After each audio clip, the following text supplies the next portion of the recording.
ole tluang pui van tluang pui hian Christmas lai du ron da te atia Christmas a hnai tran dewa bar thla lo nia lungleng deu te poniang Christian lamun number za som pani van noi khuavel sakhming chhiarin ti handaila chen ka the sakhming chhiarin ten ti thina van noi khuavel sakhming chhiarin lalber kai sara chuan ti turani chhiarin ti turani chuan a ki hi E flat ania E flat chu he ania Christian labua ki chu van noi khuavel sakhming chhiarin ti ka nia ma se not khat le chan ven kan hniam anga he not chan ve hniam he not khat a hniam not khat le chan ve tlang puin hemi avar hi chu hei not khat zelania akara dum omlo ho hi chu not chan ve ni hei not khat hei not khat hei not khat hei not chan ve tiang zel ka ni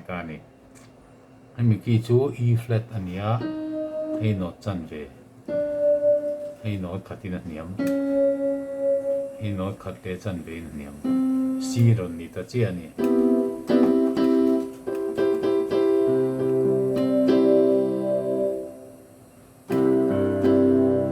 kan sang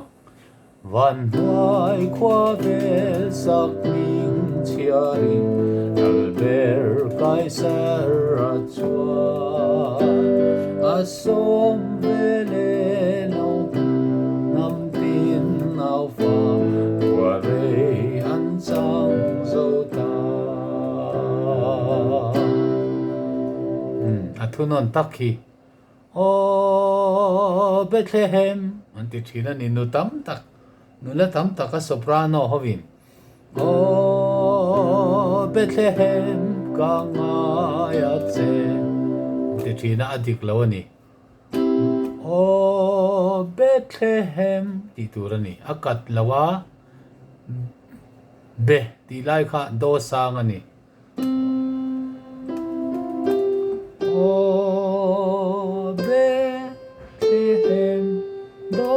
so Bethlehem ti turani o Bethlehem ka ngaya che veram puteram chuana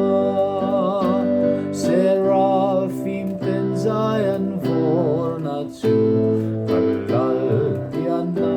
iloni Aryang van lal fa chu azal naran khenga allo piang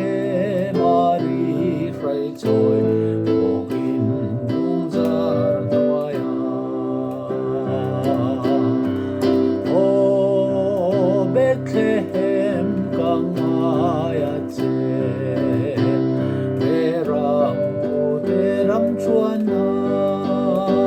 seraphim ten zion vorna chu kalal piana iloni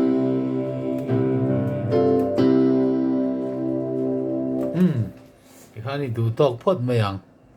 anan request tu kha tluang pui van tluang pui ani